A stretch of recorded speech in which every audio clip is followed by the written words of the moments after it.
अस्सलाम वालेकुम। आज हमारी जो क्लास है वो है फॉर्म टैग के हवाले से। ठीक है।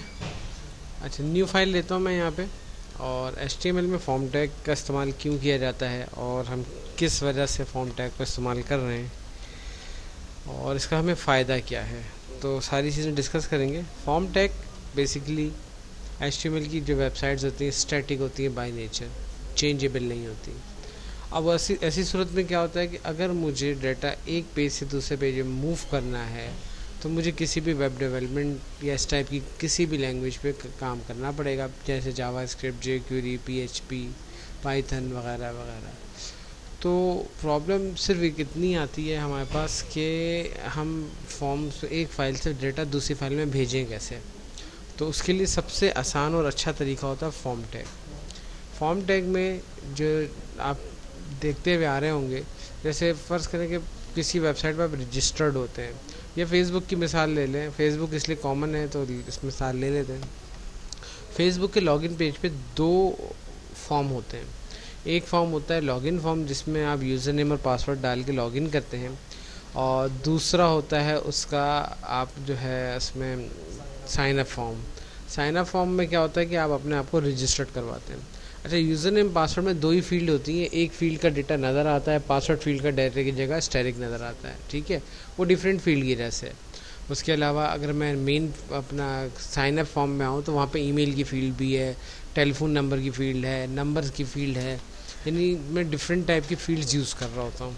तो ये सारे कंट्रोल जो होते हैं हम HTML में हमें मिलते हैं, और हम इनको यूज़ करके वैल्यू एक फ़ाइल से दूसरी फाइल में भेज सकते हैं। लेकिन प्रॉब्लम सिर्फ इतनी सी आएगी कि वहाँ पे रिसीव करने के लिए कोई भी वेब डेवलपमेंट की लैंग्वेज चाहिए, उसके बगैर काम नहीं होगा।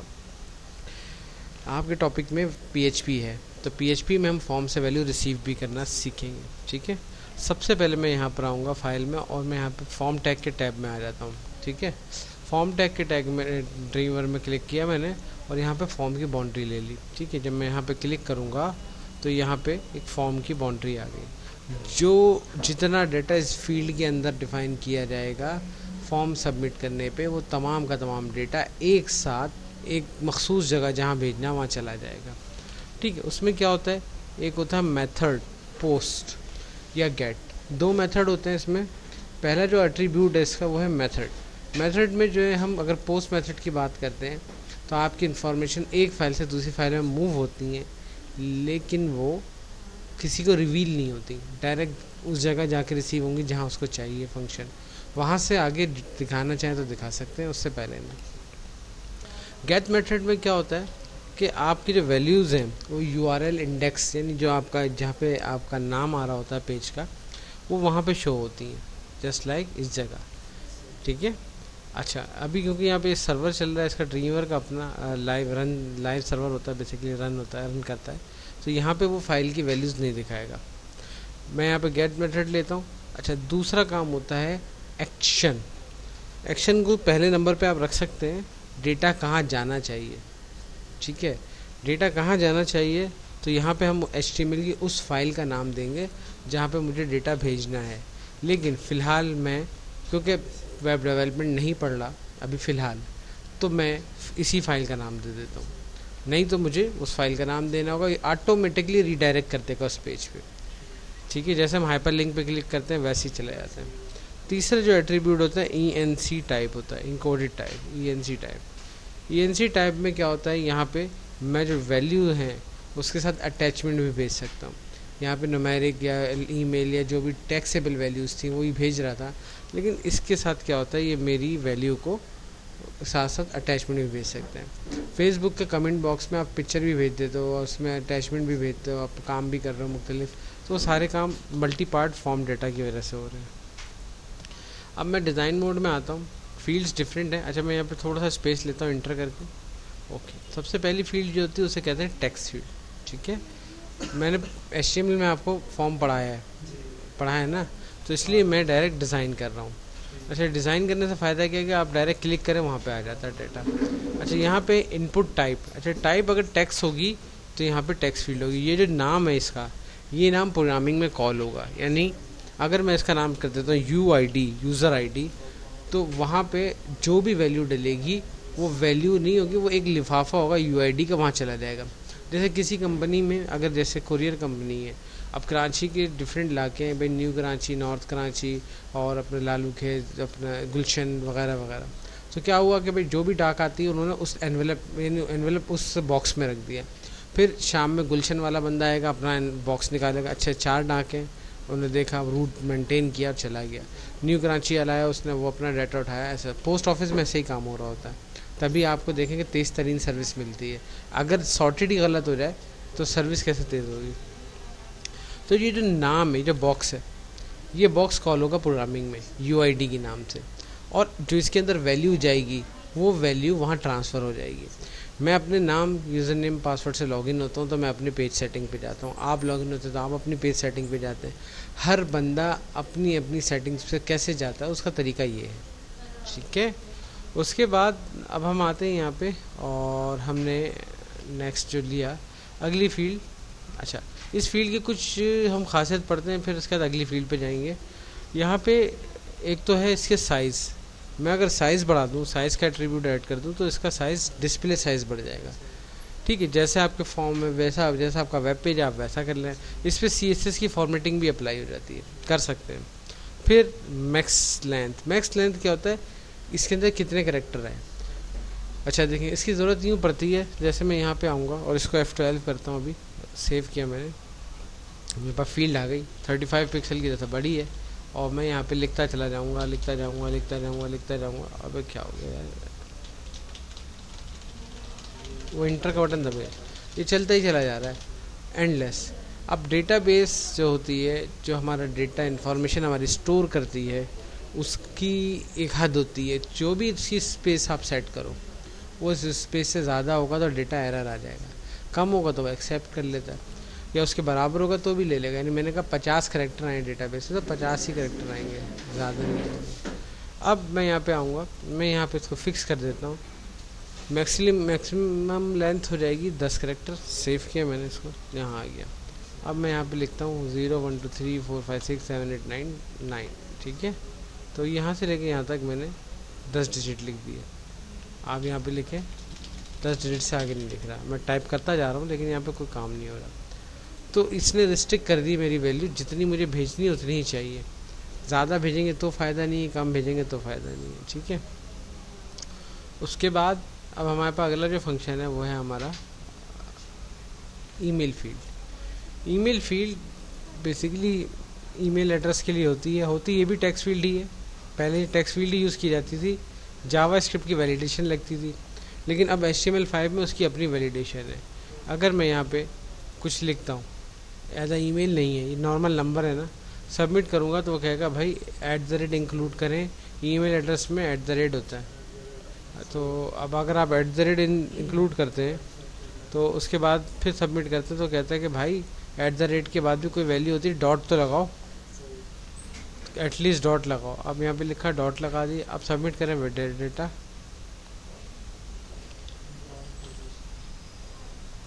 सबमिट हो गया, ठीक है। तो वो कहते हैं एड्रेस को कंप्लीट करो, वैलिडेशन से। इसी तरह मैं इसको भी वैलिडेट कर सकता हूँ। इसके 4 ऑप्शन होते हैं। डिसेबल क्या होता है कि मैं इसको चेंज नहीं कर सकता। अच्छा, डिसेबल से के साथ साथ मैं यहाँ पे वैल्यू दूंगा, डिफ़ॉल्ट कोई वैल्यू देना चाहते हैं आप, ठीक है। मैंने यहाँ पे एक वैल्यू दे दी।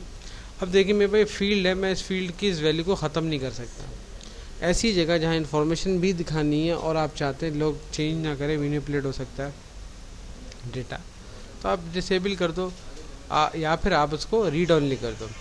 रीड ऑनली करने में क्या फ़ायदा होता है कि आपका डेटा यहाँ पे कॉपी किया जा सकता है, ठीक है। कॉपी कर सकते हैं लेकिन हम उसको डिलीट नहीं कर सकते। देखें, मैं इसको डिलीट नहीं कर सकता, ठीक है। डिलीट का बटन दबा रहा हूँ मैं, फिर बैक स्पेस दबा रहा हूँ, कोई फ़र्क नहीं पड़ रहा। इसमें एक होता है रिक्वायर्ड, ठीक है। रिक्वायर्ड का फील्ड मैं यहाँ पे लूँगा तो वो यहाँ पे काम क्या करेगा, ये कहेगा ये ज़रूरी चाहिए। यानी जब मैं फॉर्म सबमिट करूँगा वो कहेगा यार ये फील्ड तो भरो। अच्छा, रिक्वायर्ड पर टिक नहीं लगा, अच्छा सेव नहीं हुआ फाइल, सॉरी। रिक्वायर्ड पर टिक है, रीड ओनली हटा दिया मैंने, सेव किया इसको, और जैसे ही मैं सबमिट करूँगा वो कहेगा भाई ये फील्ड तो फिल करें।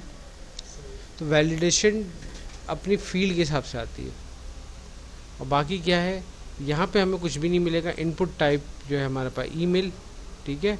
इनपुट टाइप हमारे पास टेक्स्ट, ठीक है, यही आ रहा है। फिर मैं यहाँ पर आऊँगा नेक्स्ट, इस जगह अगली जो फील्ड है मेरी वो है पासवर्ड फील्ड। पासवर्ड फील्ड में सिर्फ एक खासियत है, आपका डेटा स्टैटिक की सूरत में नज़र आता है। जो भी आप लिखो वो स्टैटिक की सूरत में नज़र आएगा। दूसरी चीज़, पासवर्ड को कॉपी नहीं किया जा सकता। तो आप कर सकते हैं बहरहाल। फिर वापस आएंगे इधर और उसके बाद हम यहाँ पर आते हैं। यहाँ पे मेरे पास है तीसरी URL फील्ड। इस पर URL एड्रेस डाला जा सकता है, ठीक है। कोई भी वेबसाइट का एड्रेस डाल सकते हैं, किसी भी पेज का एड्रेस डाल सकते हैं, कोई डिटेल है, कोई लोकल फाइल का एड्रेस है वो डाल दें। टेलीफोन नंबर, टेलीफोन नंबर में मैं यहाँ पे नंबर लिख सकता हूँ। साथ साथ अगर कोई वर्ड है, जैसे कुछ में PBX नंबर है या कुछ नंबर है, तो हम वो भी शो करवा सकते हैं। टेलीफोन के बाद यहाँ पे अगला जो ऑप्शन होता है वो होता है आपका सर्च। सर्च बार में सिर्फ होता है, ये भी टेक्स्ट है, टेक्स्ट फील्ड है, लेकिन इसके एंड में यहाँ पे क्रॉस आ रहा होता है। क्रॉस ख़त्म करेंगे तो ये बंद हो जाएगा। सर्च फील्ड में रख के मैं इंटर करूँगा तो मेरा फॉर्म सबमिट हो जाएगा। देखें मैसेज आ गया। अच्छा, अगर मैं यहाँ पे फॉर्म सबमिट करता हूँ तो भी यही काम होता है, ठीक है। तो सर्च फील्ड में यहाँ पे अगर मैं रख के इंटर करता हूँ तो भी फॉर्म सबमिट कर रहा होता है। फिर वापस इधर आएंगे। सर्च फील्ड के बाद अगला जो मेरे पास ऑप्शन है जो है वो आपका नंबर फील्ड, ये न्यूमेरिक वैल्यू के लिए होती है। रेंज फील्ड, अब टेक्स्ट फील्ड में मसला क्या है कि आप टेक्स्ट भी लिख सकते हो, नंबर भी लिख सकते हो, लेकिन ऐसी जगह जहाँ सिर्फ नंबर चाहिए तो वहाँ पे आप नंबर फील्ड यूज़ करते हैं, ठीक है। रेंज फील्ड रेंज दिखाने के लिए यूज़ की जाती है। नंबर फील्ड में आप यहाँ पे इंग्लिश का कोई अल्फ़ाबेट नहीं लिख सकते। हाँ, नंबर लिख लो, स्टीपर नंबर स्टीपर से कम कर सकते हैं, नंबर्स को ज़्यादा भी कर सकते हैं, रेंज कम ज़्यादा की जा सकती है, ठीक है। फिर हम यहाँ पर आएंगे दोबारा और अब मैं यहाँ पर आने के बाद करता हूँ जनाब कलर फील्ड। मैं यहाँ पे कलर फील्ड ले लेता हूँ। तो कलर फील्ड में मेरे पास कलर पिकर आ जाता है और मैं कोई भी कलर सेलेक्ट कर सकता हूँ।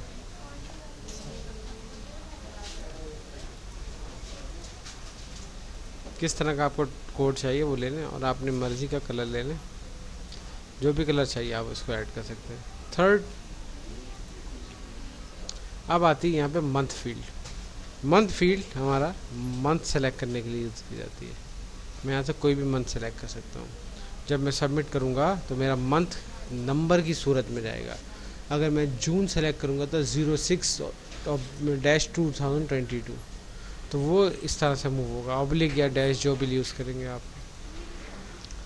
अब हम आते हैं इस जगह और यहाँ पे आने के बाद हम यहाँ पे लिख देते हैं जनाब आपका वीक के बाद मैं यहाँ पे लिखता हूँ डेट,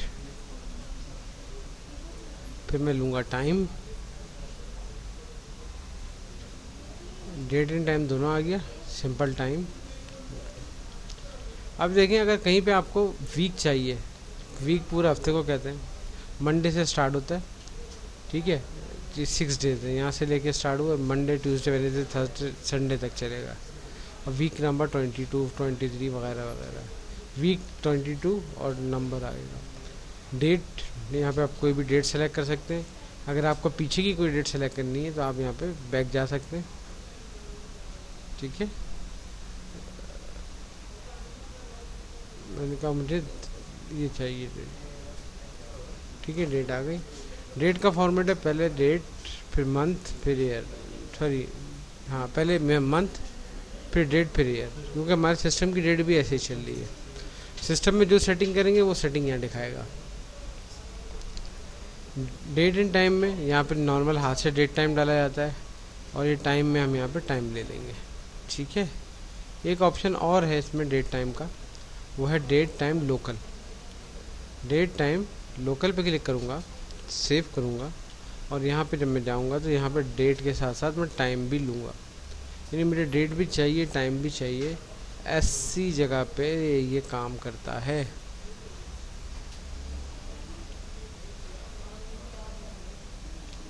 इसके बाद है टेक्स्ट एरिया। अक्सर आप लोग इसे कमेंट बॉक्स के नाम से भी जानते होंगे।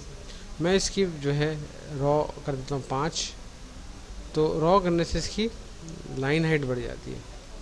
ये कुछ इस तरह से आ रहा है, डाटा आपने लिखा 1 2 3 4 5 भी लिख लिया, यहाँ तक सही है। अगर आप इसे ज़्यादा लिखेंगे तो स्क्रॉल आता जाएगा। अच्छा, इसे जो भी साइज़ देना साइज़ दे सकते हैं, किसी भी फील्ड का साइज़ कम या ज़्यादा किया जा सकता है। यहाँ पे आके आपने फील्ड को सेलेक्ट किया और साइज़ दे दिया। जिस फील्ड में हम साइज़ दे सकते हैं हम उसको दे लेंगे, और जिसमें नहीं दे सकते उसमें हम नहीं देंगे। और अगर डेटा इसमें 5 लाइन से ज़्यादा का हो तो आप इसको रन टाइम पे देख सकते हैं। ये रन टाइम पे आप इसको बढ़ा करके देखा जा सकता है। डेट एंड टाइम के बाद हमारे पास यहाँ पे है बटन फील्ड। ये सिंपल बटन है, तो सिंपल बटन यूज़ नहीं किया जाता, मोस्टली ये जावास्क्रिप्ट jQuery के लिए यूज़ करते हैं। लेकिन एक है सबमिट बटन। देखिए यहाँ पे सब फॉर्म के लिए मैंने सबमिट बटन भी लिया, रीसेट भी लिया। सबमिट बटन मेरे फॉर्म को सेंड कर देता है मेरे एक्शन पे, जो मैंने एक्शन लिया है, मेरा डेटा कहाँ जाना चाहिए वो डाटा भेज देगा। रीसेट बटन का काम ये होता है, अगर मैं कोई फील्ड की वैल्यू सारी, मैंने बहुत बड़ा फॉर्म है और मैं चाहता हूँ सारी वैल्यू रीसेट हो जाए, ख़त्म हो जाए, तो मैं यहाँ पे उसके लिए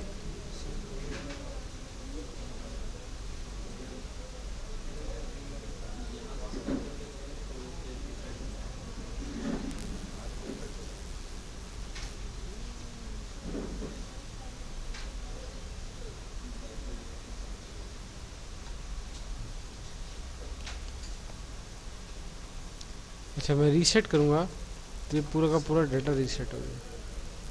वापस आएंगे,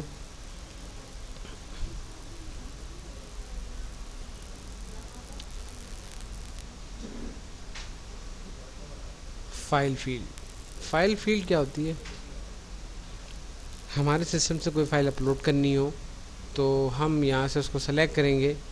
मैंने यहाँ पे चूज़ फाइल पे क्लिक किया, मैंने कहा मुझे ये फ़ाइल अपलोड करनी है, मैंने सेलेक्ट किया तो मेरे पास फाइल का नाम आ गया विद एड्रेस। अब जब मैं सबमिट करूँगा तो ये फ़ाइल यहाँ से कॉपी करेगा, उस जगह पे जहाँ भेजनी है वहाँ रिसीव करेगा। ये PHP में किया जा सकता है बआसानी। फाइल फील्ड के बाद अगला जो ऑप्शन है जनाब वो है आपका image button. Image button basically normal button की तरह ही होता है, बस ये है कि ये आपने यहाँ पे लिया, आपने यहाँ पे 100 लिखा,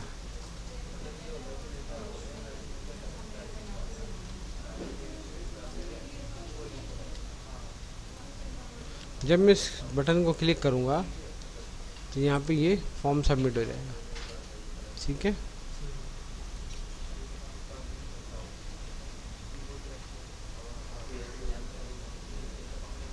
फॉर्म टैग इंशाल्लाह आज ख़त्म कर देंगे।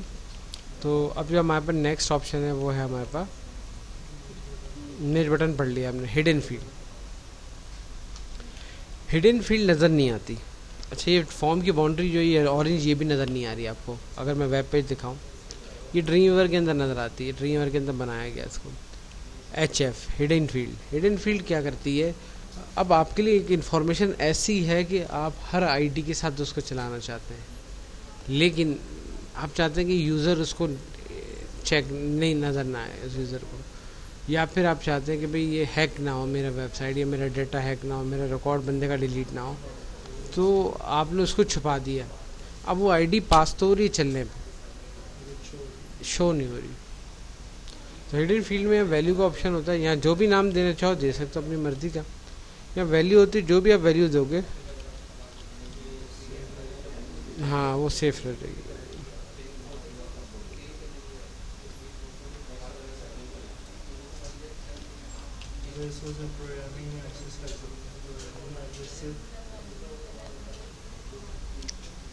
प्रोग्रामिंग लैंग्वेज में देखो 4 तरह की क्यूरीज चलती हैं, इंसर्ट, रीड, अपडेट, डिलीट। ठीक है, इंसर्ट के लिए कोई हमें जो है फील्ड नहीं चाहिए हिडन, लेकिन अपडेट के लिए चाहिए, डिलीट के लिए चाहिए। सम टाइम हम सर्च के लिए भी पैरामीटर लेते हैं। ये तमाम पैरामीटर हमारे हिडन होते हैं, तो इस तरह से डाटा जाएगा।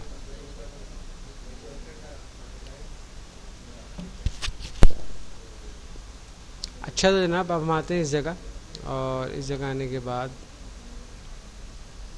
सेलेक्ट मेन्यू, ये दो तरह से काम करता है। इससे लिस्ट भी बनती है और इससे मेन्यू भी बनता है, ड्रॉप डाउन मेन्यू। तो आपने इसको नाम दे देना है, हर फील्ड को आप अलग अलग नाम दे सकते हो, ठीक है। आपने नाम दे देना है, नाम देने के बाद इस जगह आप आएंगे और यहाँ पे है लिस्ट वैल्यू। आपने यहाँ पे क्लिक किया, दो विंडो नज़र आ रही हैं आपको, एक ही विंडो के अंदर दो पोर्शन नज़र आ रहे हैं। आइटम लेबल वो होता है कि वो नज़र जो आए, मैंने कहा ये नज़र आए। पाकिस्तान के लिए मैंने कहा PK, इंडिया IN,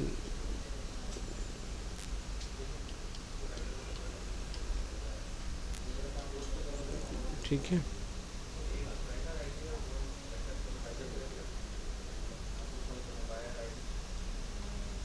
अब देखिए इसमें ये फील्ड आ रही है, किसी को डिफ़ॉल्ट बनाना है तो आप यहाँ से चुन सकते हो।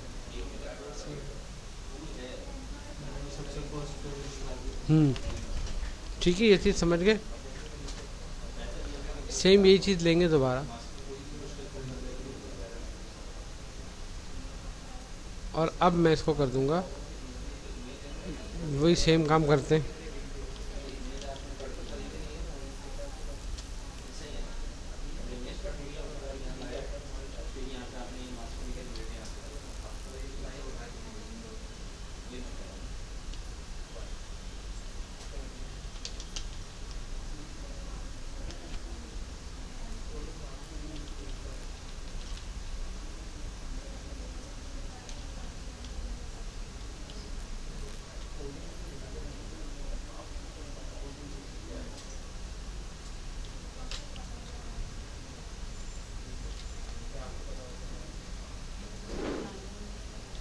ये कैसे काम करता है,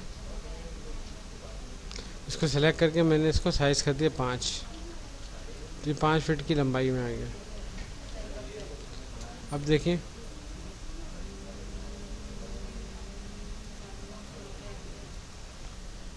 ये ड्रॉप डाउन है और ये नॉर्मल है।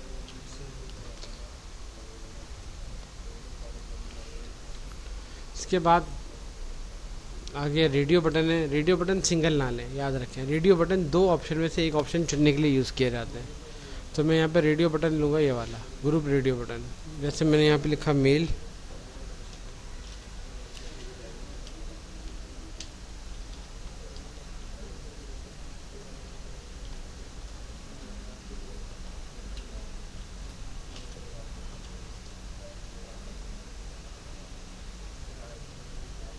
जो हम फील्ड का नेम दे रहे हैं वैल्यू का भी नेम दे रहे हैं, किसका, जैसे यहाँ पर जो नेम दे रहे हैं हाँ और वैल्यू का भी वही दे रहे हैं। दे सकते हैं, सेम कर सकते हैं। देखिए मेल को भी मैंने मेल लिख दिया, MAIL mail, sorry MALE male होता है, वो ख़त वाला मेल है। मेल के लिए आप यहाँ पे मेल का मेल लिख दो, और फीमेल का फीमेल लिख दो। अब आपका क्या क्या डाटा, हाँ डाटा ढूंढने में आपको आसानी रहेगी। लेकिन याद रखो कि इसमें जो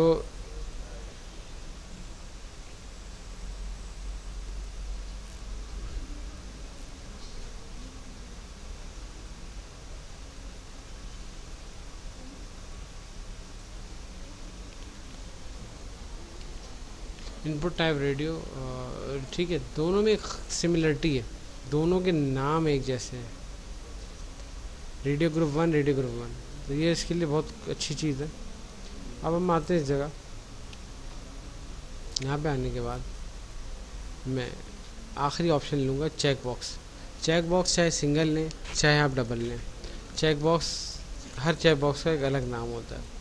मैंने यहाँ पे लिखा जैसे 8,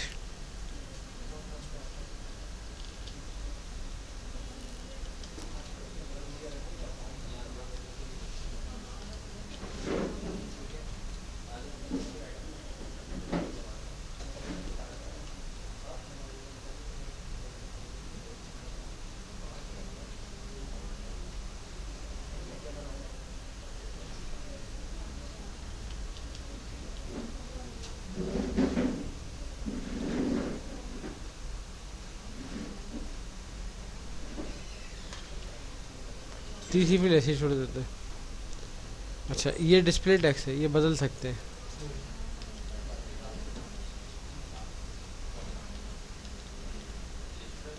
लेकिन जो टिक है वो यहाँ पे आ रहा है, radio button on. By default एक वैल्यू पिक कर लें, चेक कर लें, नहीं इसकी नहीं, इसकी भी वैल्यू सेव किया, रिफ्रेश करेंगे और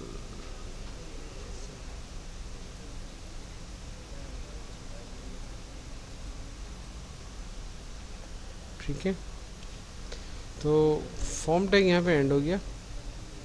फील्ड क्या होता है, ये वाली फील्ड, इससे एक लेबल बनता है, ग्रुपिंग के लिए यूज़ किया जा सकता है। और